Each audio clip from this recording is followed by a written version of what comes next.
12 भावना में 7वीं भावना आश्रव। आश्रव का मतलब होता है आत्मा में कर्मों का आना, और कर्मों के आने का द्वार ही आश्रव कहलाता है। और तत्पर सूत्र में इसी बात के लिए लिखा है कि काय वांग मनः कर्मयोगः सा आश्रव। मन वचन काय इनकी क्रिया का नाम ही योग है और वही आश्रव है। यही बात 6 ढालाकार ने लिखी है कि जो योगन की चपलाई ताते वह आश्रव है। जो मन वचन काय के द्वारा होने वाले आत्म प्रदेश का परिस्पंदन है, चपलता है, उसके द्वारा निरंतर कर्म आते रहते हैं आत्मा में। वे कर्म दोनों प्रकार के होते हैं, अच्छे भी होते हैं और बुरे भी होते हैं। तो हमारे मन वचन काय की जो शुभ क्रिया है उसके द्वारा तो शुभ कर्मों का आश्रय होता है, और जो मन वचन काय की अशुभ क्रिया है उसके द्वारा अशुभ का आश्रय होता है। हमें दोनों जानना चाहिए। कर्म आश्रय की अपेक्षा से तो हमारे लिए दोनों ही अहितकर हैं, लेकिन शुभ कर्म अशुभ की अपेक्षा से श्रेष्ठ है।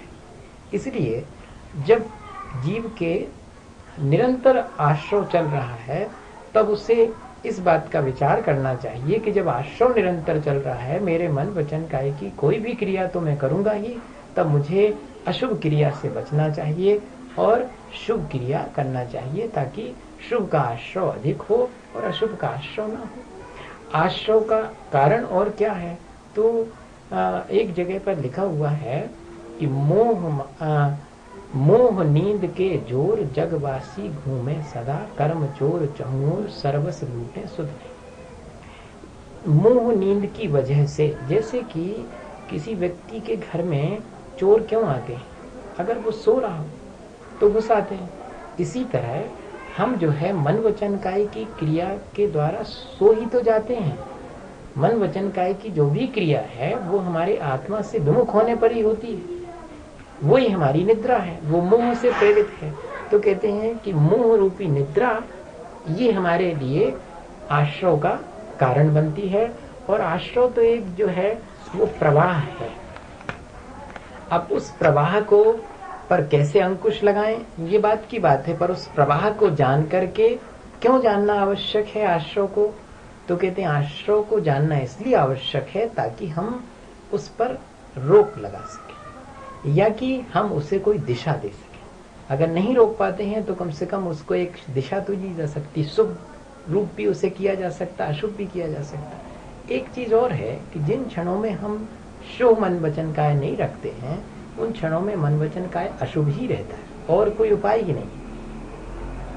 इसलिए आवश्यक है कि हम अधिक से अधिक शुभ मन वचन काय को ही बना के रखें। मन से अच्छा विचार करना, वाणी से श्रेष्ठ वचन बोलना, हित में प्रिय वचन बोलना, और शरीर से धार्मिक क्रियाएं करना, यही मन वचन काय का शुभ होना है। तो इस प्रकार ये विचार भी करना कि आश्रय का जो अंतहीन प्रवाह है उस प्रवाह से क्या बचने का कोई उपाय है, या कि ये निरंतर चलता रहेगा। ये इसमें आश्रय दुखकार घनेरे बुद्धिवंत तहें तिन्ह निर्वेरे, और उसी के साथ हमें ये भी भावना भानी चाहिए कि आश्रय तो हमेशा दुख देने वाला ही है। जो बुद्धिमान है, या मेरी बुद्धिमानी इसमें है कि मैं इससे बचूं, ये आश्रय का बार बार चिंतन करना, क्योंकि आश्रय तो निरंतर हो रहा है। महाराज जी, ये उसी समय तक हो सकता है जब तक निर्विकल्प समाधि में आदमी न जाए, नहीं जाए। हाँ? नहीं, उस समय भी आश्रय होगा। प्रति समय आश्रय होता। 13वें गुण स्थान में केवल ज्ञान की अवस्था में भी साता वेदनी का आश्रय हो रहा है। आश्रय तो सिर्फ रुकता है 14वें गुण स्थान। 13वें गुण स्थान में जब तक योग है, सहयोग केवली महाराज हैं, तब तक आश्रय होगा। अब रही बात ये कि एक आश्रय होता है जिसको सांप्रायिक आश्रय बोलते हैं, जो कषाय सहित होता है। उसमें ड्यूरेशन भी है, पोटेंशियलिटी भी है, लेकिन उसके बाद जो इरियापद आश्रय होता है उसमें स्थिति और अनुभाग नहीं होता, सिर्फ कर्म आते हैं और निकल जाते हैं। यह भी एक प्रकार का आश्रय, वो इरियापद आश्रय, वो बाद को होता है। पर जब तक मोह है जीव के तब तक वो होता रहेगा, तब तक चाहे आश्रव वो मैंने मन की क्रिया होती रहेगी, चाहे हमको नहीं मालूम पड़े, पर वो क्रिया वो परिस्पंदन तो होता रहेगा आत्मा का। हम अपने बुद्धिपूर्वक करें, इंटेंशनली करें या कि ना करें, कर्म के उदय से निरंतर एक विचार भीतर सतत प्रक्रिया चलती रहती है। हमारा प्रयत्न निरंतर चलता है। मन का प्रयत्न, वचन का प्रयत्न और शरीर का प्रयत्न, ये कभी खत्म ही नहीं होता जब तक ये तीनों अपने पास हैं। एक इंद्रिय जीव का क्या शरीर का प्रयत्न दिखाई ही नहीं पड़ता, लेकिन होता है वहां पर। इसी तरह से दो इंद्रिय जीव से वचन शुरू हो जाते, पर उनका वचन का प्रयत्न दिखाई ही नहीं पड़ता, पर होता है। अपन भी जब चुपचाप बैठे हैं, कोई वचन नहीं बोल रहे हैं, तब भी बोलने का जो विकल्प है, वो विकल्प तो निरंतर वाणी का परिस्पंदन करवाता रहता। उसके माध्यम से, इसलिए इन्होंने परिस्पंदन लिखा है। मन वचन काय की क्रिया नहीं, मन वचन काय की क्रिया से होने वाला जो आत्म प्रदेश परिस्पंदन है, वो आश्रव का कार्य है। तो यहां आश्रव भावना में कितनी बातें विचारनी है। पहली बात, आश्रव का प्रवाह अंतहीन है। क्या मैं उसे कोई दिशा दे सकता हूं या उसे रोक सकता हूं? एक बात, आश्रव को दिशा देने का अर्थ है उसे शुभ बनाना, उसे अशुभ से बचा लेना। वैसे देखा जाए तो आश्रव चाहे शुभ हो या अशुभ हो, मेरे अंदर दोनों ही मुझे संसार में रोकने वाले हैं, पर शुभ आश्रव बेहतर है अशुभ की अपेक्षा से। और ये मन वचन काय की क्रिया के माध्यम से निरंतर होता रहता है। और आश्रव दुख देने वाला, इतनी बात का यहाँ पर विचार करना चाहिए। इसके बाद अब आता है संवर। अनुप्रेक्षा एक्चुअली भावात्मक परिवर्तन की प्रक्रिया है। हाँ, वो अपने को ध्यान में रखना। हाँ, एक भावात्मक परिवर्तन होना चाहिए। हम आश्रव का विचार कर रहे हैं तो ठीक है, आश्रव का विचार कर लिया जितना जितना लिखा था, नहीं, उससे मेरे अंदर एक निरंतर प्रक्रिया होने से जो परिवर्तन घटित होता है कि मैं आश्रव से बचने के लिए तत्पर हो जाता हूँ, तब वो आश्रव भावना श्रेष्ठ मानी जाएगी। और ऐसे आश्रव भावना कर ली, चिंतन कर लिया, लेकिन भावात्मक रूप से कुछ परिवर्तन नहीं हुआ, तो फिर वो अनुप्रेक्षा नहीं कहलाएगी। इसलिए अनुप्रेक्षा बिल्कुल भावात्मक प्रक्रिया है और हमारे संकल्प को मजबूत करने वाली प्रक्रिया है, इसलिए इसका हमें विशेष ध्यान रखना। अब जो है संवर, तो संवर का मतलब ये है कि आत्मा में आने वाले पुण्य और पाप के आश्रव को रोक देना, ये संवर कहलाता है। या कि सभी प्रकार के कर्मों का रुक जाना, ये भी आश्रव कहलाता है। जैसे बहते हुए पानी की धारा को हमने एक दिशा दे दी, फिर उसके बाद उसको रोक दिया, इसी तरह की प्रक्रिया इसमें भी है। जिन पुण्य पाप नहीं कीना, आत्म अनुभव चित्त दीना। जब भी हम कोई शुभ और अशुभ क्रिया करेंगे, तब उसके द्वारा आश्रव तो होगा। जिन क्षणों में हम शुभ और अशुभ समस्त क्रियाओं को छोड़ करके और अपने आत्मा में लीन हो जाते हैं, उन क्षणों में हम आश्रव को रोक देते हैं, वही तो संवर की। इसलिए कह रहे हैं कि जिन क्षणों में हम आत्मा का अनुभव करते हैं या आत्मा की तरफ ध्यान देते हैं, वे क्षण हमारे संवर के हैं। अब इसमें भी ये ध्यान रखना पड़ेगा अपन को कि विभिन्न भूमिकाओं में कर्मों के आश्रव अलग अलग अवस्था में रुकते हैं। जैसे एक सम्यक दृष्टि है, उसे जब सम्यक दर्शन हो जाता है तो उसके 41 प्रकृतियों का संवर हो जाता, बे नहीं आती है उसके। ऐसा ही पूर्णतः संवर की स्थिति तो बहुत ऊंची अवस्था में जाके बनती है, लेकिन एक सामान्य व्यक्ति को क्यों संवर की बात कही जा रही, ताकि वो अपने कुछ कर्मों को तो रोक सके। समस्त कर्मों को रोकने का नाम तो है संवर, लेकिन जितने जितने रुकते चले जाएं, हम भावना तो भाएं कि इन कर्मों को मैं जो आ रहे हैं, कितने कर्मों को मैं रोक सकता हूँ। और जितनी देर मैं आत्मा का ध्यान करूंगा उतनी देर तो रोक ही लूंगा, क्योंकि आत्मा के ध्यान करने से ही और शुभ अशुभ सभी कर्म, नए कर्म बंद नहीं होगा महाराज, नया कर्म बंद नहीं होगा। और संवर के साथ एक चीज और है कि नया कर्म बंद, जिन कारणों से हम संवर करते हैं, व्रत समिति गुप्ति इत्यादि के द्वारा जो हम संवर करते हैं, और उधर आश्रव हम कर रहे थे मिथ्या तवृत्ति प्रमाद और कषाय के द्वारा, तो हमने उनको छोड़ दिया और व्रत नियम संयम गुप्ति समिति धर्मानुप्रेक्षा वगैरह के द्वारा जो हम संवर की शुरुआत करते हैं, वो दो काम एक साथ होता है कि संवर के साथ शुभ कर्मों का बंद भी होता है और अशुभ कर्मों की निर्जरा भी होती है। अशुभ कर्मों का आना भी रुकता है, अशुभ कर्मों की निर्जरा भी होती है और शुभ कर्मों का भी संचय होना शुरू होता है। एक साथ जो है संवर के साथ ये प्रक्रिया। लेकिन हमारा मंतव्य वहाँ यहाँ ये नहीं है। यहाँ हमें चूंकि संवर भावना करनी है, इसलिए हम सिर्फ ये विचार कर रहे हैं कि संवर कैसा है। संवर हमारे लिए हितकारी है, पहली बात। और कब होता है ये संवर? जब मैं आत्मा की तरफ जितनी देर रहूंगा उतनी देर ही मैं संवर कर पाऊंगा। इसलिए मुझे ज्यादा से ज्यादा समय आत्मस्थ रहना चाहिए और पाप और पुण्य दोनों क्रियाओं में सबसे पहले तो पाप से बचना चाहिए, फिर उसके बाद जो है पुण्य क्रिया से बचने की आवश्यकता नहीं होती। आत्मस्थ हो जाने पर पुण्य से हम अपने आप बच जाते हैं। तिन ही विधि आवत रोके, संवर लही सुख अवलोके। आश्रव मेरे लिए दुख का कारण था, संवर मेरे लिए सुख का कारण। हो गया, बस एक हो गया। एक नहीं कौन नंबर इसमें बस हम समझ लेंगे। तो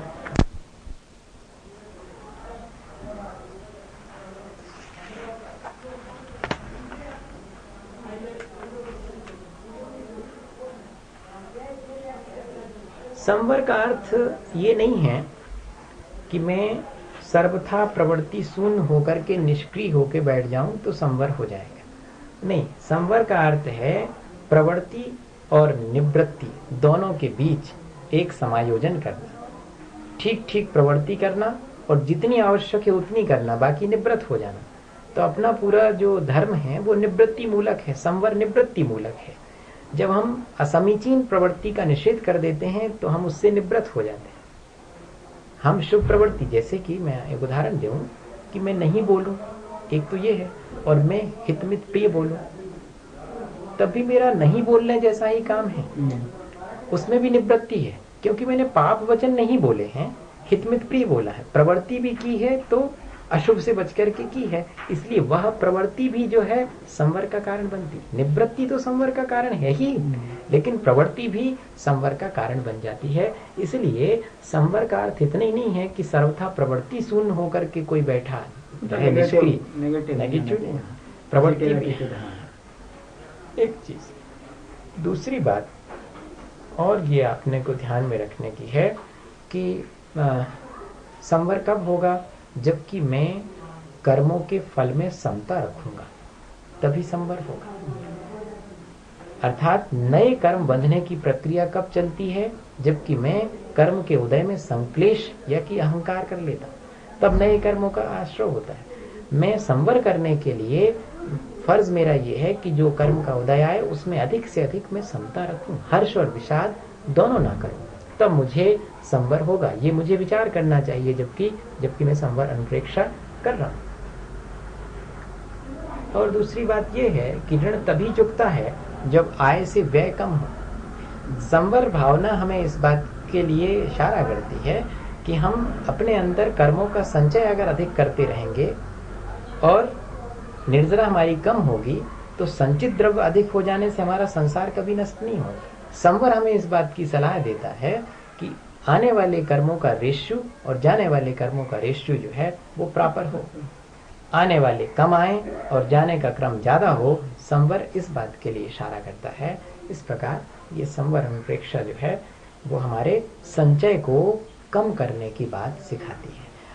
सामान्य व्यवहार में भी देख लीजिएगा कि जितना कम संचय करेंगे, इसी तरह कर्मों के क्षेत्र में भी कि हम संचय कम करेंगे। तो संवर सीधा सीधा संचय को कम करने की प्रक्रिया है। इस तरह संवर भावना हुई। निर्जरा भावना के बारे में दौलत राम जी लिख रहे हैं कि निज काल पाए विधि झरना, तासो निज काज न सरना। कर्मों का क्रम क्रम से आत्मा से अलग हो जाना ये निर्जरा कहलाती है। दो प्रक्रियाएं निर्जरा के साथ होती हैं।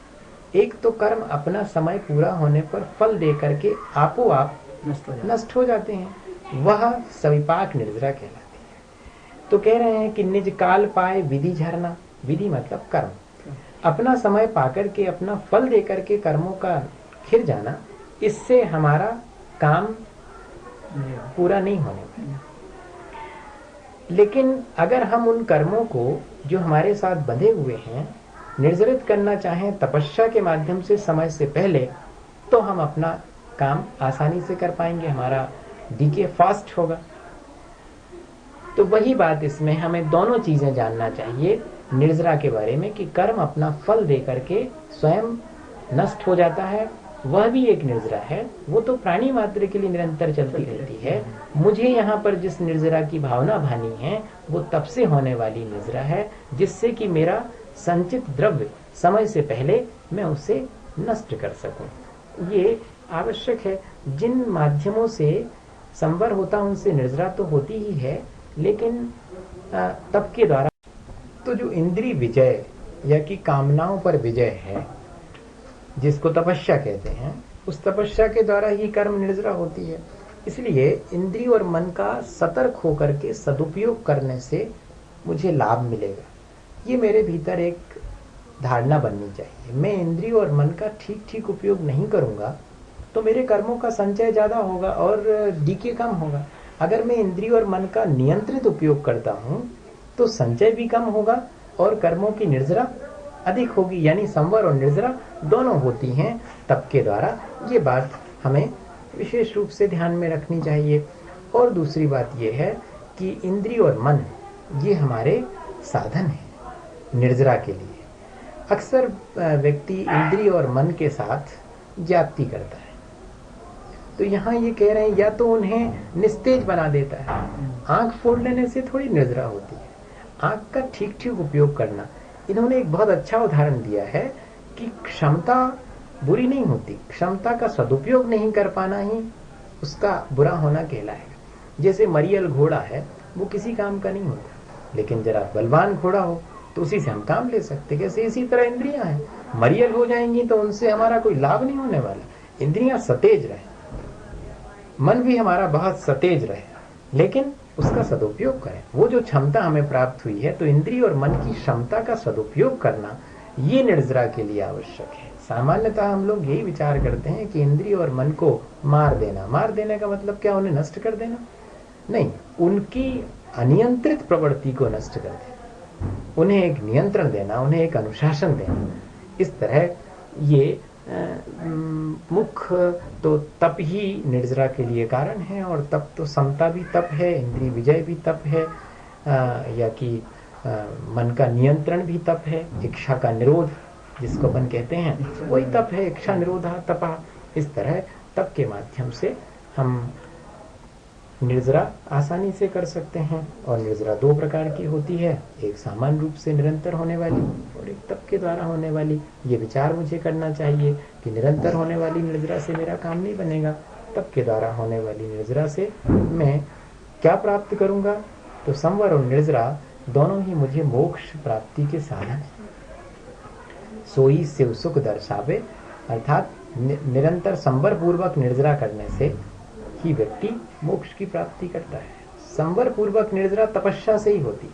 सामान्य रूप से जो निर्जरा होती है उसके साथ तो बंध भी हो रहा है, लेकिन जब कोई व्यक्ति तपस्या करता है तो उसके अतिरिक्त निर्जरा भी हो रही है और संवर पूर्वक निर्जरा हो रही है। यहाँ पर जो निर्जरा भावना है वो संवर पूर्वक निर्जरा की भावना है, ये अपने को ध्यान में रखना। इस तरह ये निर्जरा भावना हुई। लोक भावना में कहते हैं कि किन्हू न करो न धरे को, षट द्रव्यमयी न हरे को, सो लोक माही बिन समता, दुख सहे जीव नित भ्रमता। हमें लोक के बारे में भी विचार करना चाहिए। लोक को सामान्य भाषा में संसार भी कहते हैं। वह जो संसार है वो तो पंच परावर्तन रूप है या कि 6 द्रव्यों से बना हुआ है, लेकिन अपने परिणामों के द्वारा जो एक संसार में अपने भीतर बना लेता हूं वो इस संसार से बिल्कुल अलग है। मुझे उस संसार को तोड़ने का ध्यान रखना चाहिए। उस संसार का जो कि मैं अपने भीतर बनाता हूं, मैं कर्ता और स्वामी और भोगता हूं, ये ठीक है। लेकिन ये जो बाहर में 6 द्रव्यों से बना हुआ संसार है या पंच परावर्तन रूप संसार है, उसे ना मैं करता हूं, ना मैं उसका स्वामी हूं, ना मैं उसे मिटा सकता। किन्हू न करे न धरे को, ना कोई उसे करता है, ना कोई उसकी रक्षा करता अर्थात उसे धारण करता है, और ना कोई हरे को अर्थात ना कोई उसे नष्ट कर सकता है। ये तो क्षय द्रव्यों से बना हुआ उत्पाद व द्रव्य, ये इसका स्वभाव है। इस तरह मैं लोक के बारे में विचार करता हूँ तो मेरे भीतर समता आती है। और अगर मैं लोक के बारे में ये विचार करता हूँ कि मैं ये बना लेता हूँ, मैं ये मिटा सकता हूँ, मैं ही, मेरे द्वारा ही ये संसार चल रहा है, ऐसा विचार जीव करता है, इसीलिए वो यहाँ पर विषमता को प्राप्त करता, समता को प्राप्त नहीं कर पाता है। जैसे कि सामान्य रूप से हम ये सोचें कि अरे हमारे बिना गृहस्थी नहीं चलेगी, अरे हमारे बिना ये काम नहीं चलेगा, तो उस समय हमें विचार करना चाहिए कि मेरे नहीं होने पर भी ये संसार ऐसा ही चलता था। मैं इधर से ट्रांसफर होकर दूसरी जगह चला जाऊंगा तब भी ये ऐसा ही चलेगा। ये विचार जो है लोकानुप्रेक्षा में आवश्यक है कि मैं ये जो अपना कर्ता और स्वामीपना और भोक्तापना मान करके यहाँ संसार में जीता हूँ, वो मेरी मान्यता ठीक नहीं है। संसार की वास्तविकता ये है कि संसार अपने आप ऑटोमेटिकली चल रहा है छह द्रव्यों के द्वारा, मेरे चलाए नहीं चल रहा, ना मेरे रोकने से रुकने वाला है, ना मैं उसे मैनेज कर रहा हूँ। इस तरह ये लोक भावना और भी है। लोक के संस्थान का विचार करना कि 14 राजू तंगुनप लोक पुरुष संठान तामे जीव अनादिते भ्रमत है विज्ञान।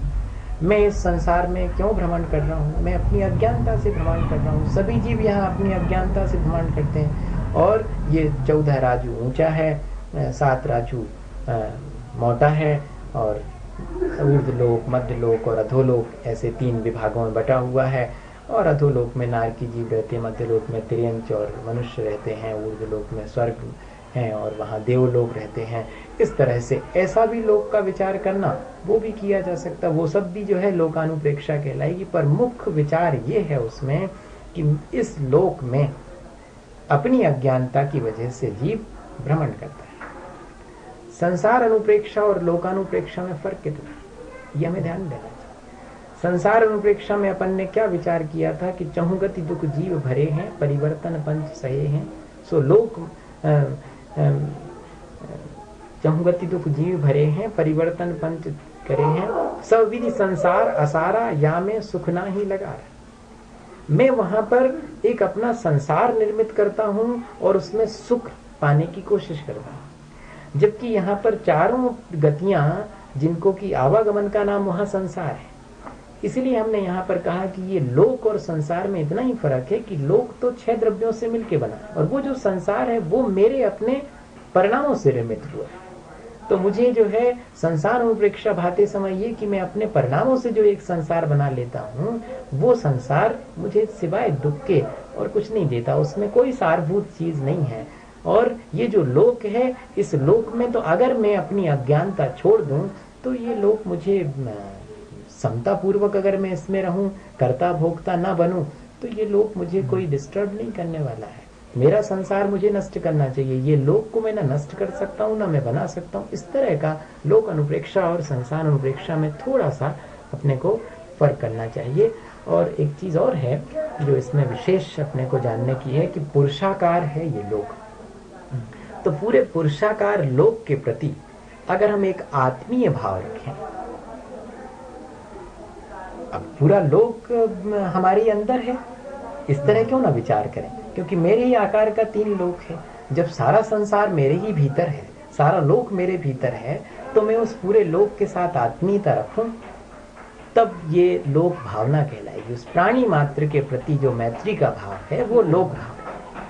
एक अप्रोच ये भी है, लोक भावना का मतलब है कि सब जीव इसी में समाये मेरे भीतर ही हैं, इसलिए सब मेरे लिए आत्मीय हैं। समस्त जीवों में ईशत्व का या ईश्वरत्व का दर्शन कर पाना, यह भी लोक भावना।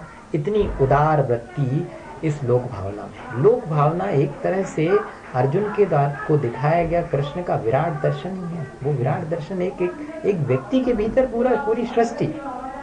तो फिर कितनी सावधानी रखना पड़ेगी, मेरे भीतर ही सारी सृष्टि है, तो मुझे सबको अपने भीतर समा करके चलना है। मेरी अपनी उदारता, मेरी अपनी आत्मीयता और सबके भीतर जो ईश्वर बनने का गुण है वो लोक भावना। ये एक अलग प्रकार का सोच है लोक भावना के लिए। तो कितनी बातें हो गई कि लोक में कोई कर्ता भोक्ता और उसका स्वामी नहीं है, ये षड्द्रव्यों से मिलकर बना है। एक विचार ये करो, यहाँ पर कोई भी जीव अगर भटकता है तो अपने समता परिणाम न रखने की वजह से भटकता है। दूसरी, जब मैं लोक का विचार करूं तो लोक, ऊर्ध्व, मध्य, अधोलोक, संस्थान, आकार, प्रकार की अपेक्षा लोक का विचार कर सकते हैं। और तीसरा विचार ये है कि लोक भावना का अर्थ है कि मैं पुरुषाकार हूँ और मेरे भीतर ही सारा लोक है, सारी समष्टि है, मुझे उसके साथ आत्मीयता रखनी है और सभी जीवों के भीतर जो ईश्वरत्व है इतना उदार होकर के उससे मुझे स्वीकार करना है। इस तरह हम 3 प्रकार से लोक भावना का विचार कर सकते हैं। ये अच्छा विचार है।